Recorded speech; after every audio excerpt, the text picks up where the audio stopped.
ندیم صاحب، اب سے کچھ دیر پہلے وزیر اعظم شہباز شریف کی جانب سے تقریب سے خطاب کیا گیا. انہوں نے کہا کہ 1 سال گزرنے کے باوجود بھارت آج تک کوئی ثبوت پیش نہ کر سکا جو فالس فلیگ آپریشن کا ڈرامہ رچایا تھا. اس کے علاوہ 10 مئی کو یوم مارکہ حق کے نام سے منسوخ کرنے کا اعلان بھی کیا گیا ہے وزیر اعظم کی جانب سے. وزیر اعظم کا فیلڈ مارشل عاصم منیر کو بھی خراج تحسین پیش کیا گیا ہے. کیا کہیں گے اس حوالے سے؟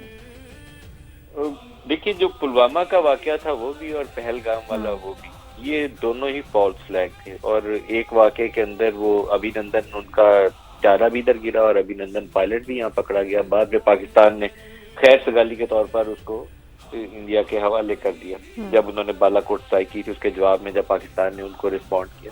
اور اب یہ جو 25 مئی، یہ جو مئی 2025 والا واقعہ ہے، یہ اس کا سیکنڈ فیز تھا جب انہوں نے فالس فلیگ کو پھر سے گھڑا اور پاکستانی علاقوں کے اوپر حملہ آور ہو گئے. اور یہ مختلف اس طرح تھا کہ پہلے تو انہوں نے بالا کوٹ پہ اسٹرائک کی تھی ایک مدرسے کا کہہ کے کہ یہاں پر کچھ سوسائڈ اٹیکرز جو ہیں وہ ان کی تربیت دی جا رہی ہے. گو کہ وہاں سے کچھ بھی نہیں تھا، مدرسہ بھی خالی تھا.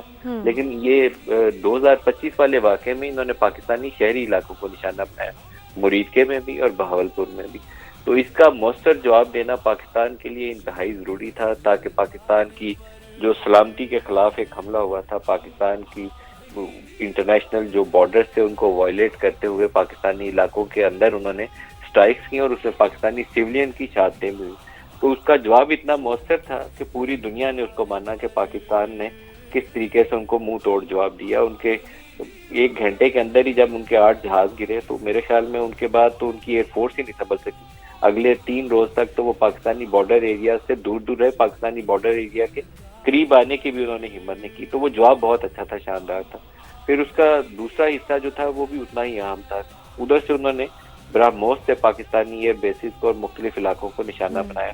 انڈیا کا جو میزائل ہے برہموس، تو اس کے جواب میں پاکستان نے فتح میزائل سے جو جواب دیا وہ بھی اتنا ہی مؤثر تھا اور اتنا ہی اس کا دنیا میں اس کی دھاک بیٹھی. اور یہ بہت ضروری تھا کیونکہ جب وہ پاکستانی علاقوں کے اوپر انہوں نے ایئر بیسز کو اٹیک کر دیا تو ہم یہ نہیں کہہ سکتے تھے کہ ایئر فورس نے جو 8 جہاز گرا دیے وہی کافی ہیں. اس کا اگر انہوں نے 10 جگہ میزائل مارے تھے تو ہمارا 20 جگہ میزائل مارنا بہت ضروری ہے اور یہی کیا گیا.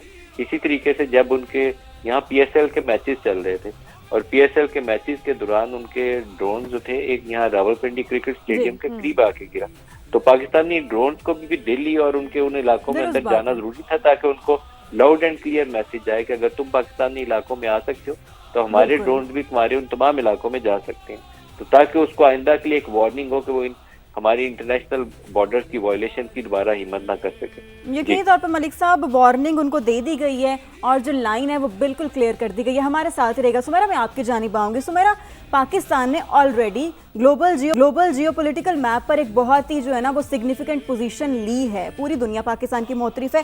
اس سچویشن میں بادی النظر میں اب یہی لگ رہا ہے، اگر ہم یہ کہیں تو غلط نہیں ہوگا، کہ پاکستان اب کشمیر کے مسئلے کو عالمی فورمز میں جو ہے وہ ایک نئی طریقے سے اور بہت ہی سگنیفیکنٹلی لے کر چلے گا. کیا کہیں گی؟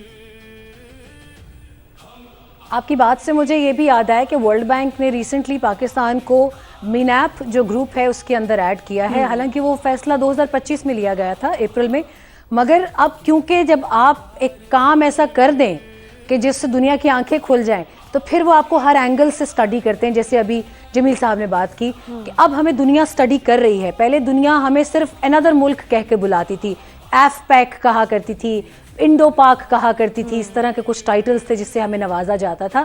حالانکہ میں ابھی بھی بتا دوں کہ یہ القابات بہت ناانصافی کی بنیاد پر مرتب کیے جاتے تھے. اس وقت بھی ابھی بھی پاکستان نے سب سے زیادہ جو باڈی کاؤنٹ ہے، جو باڈی لاس ہے، وہ پاکستان کا ہے.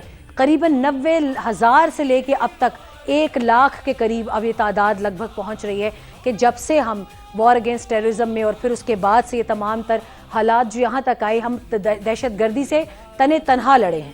یہ میں آپ کو بڑی وثوق سے اور تصدیق کے ڈیٹا کی بنیاد پر کہہ رہی ہوں کہ ہماری معیشت ایسے نہیں کمزور اس میں کوئی یہ نہیں ہے کہ یہاں پہ کوئی بہت گہری جڑیں ہیں، کرپشن کی غلطیاں ہر معاشرے میں ہیں، مگر اس جنگ نے پاکستان کو جس طریقے سے نقصان پہنچایا، پاکستان اکیلا لڑا ہے، کوئی ہماری مدد کو نہیں آیا، اور ہم نے اس کو دہشت گردی کو ریجنل پرزم میں لڑا ہے۔ بالکل کوئی ہماری مدد کو نہیں آیا۔ سمیرا آپ ہمارے ساتھ ہی موجود رہے گا۔ کرنل ریٹائرڈ عابد لطیف کی جانب بڑھوں گی۔ عابد صاحب کہیے گا کہ وزیر اعظم شہباز شریف کی جانب سے اب سے کچھ دیر پہلے خطاب کیا گیا، انہوں نے 10 مئی کو یوم مارکہ حق کے نام سے منسوخ کرنے کا اعلان کیا ہے، اس حوالے سے کیا کہیں گے آپ؟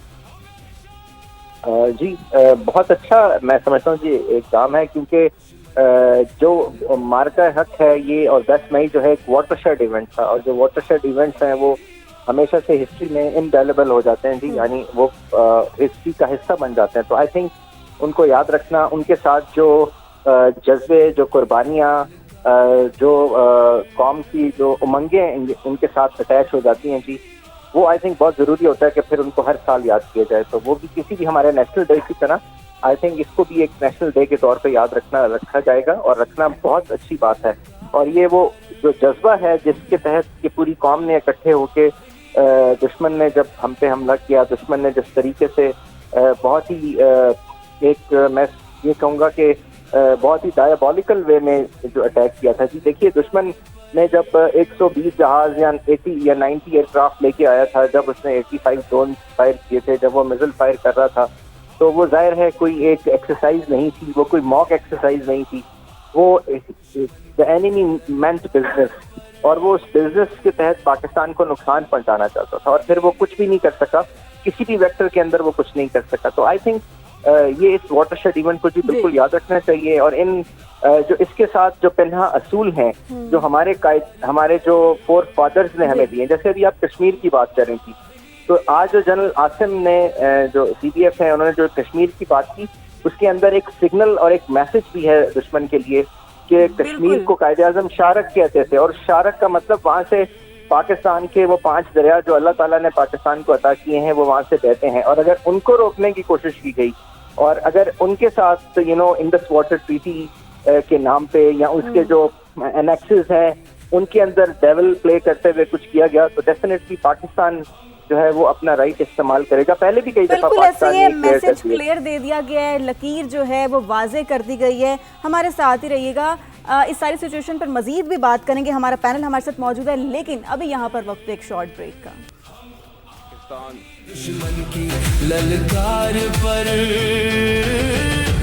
ویلکم بیک ناظرین، ہم بات کر رہے تھے بریک پہ جانے سے پہلے کہ مارکہ حق کی کامیابی کو 1 سال مکمل ہو گیا ہے، اور اسی سلسلے میں سما کی خصوصی ٹرانسمیشن جاری ہے۔ پینل ہمارے ساتھ موجود ہے، ڈاکٹر جمیل احمد خان ہمارے ساتھ موجود ہیں، سمیرا خان بھی ہمارے ساتھ موجود ہیں۔ جمیل صاحب سب سے پہلے آپ کی جانب میں آؤں گی۔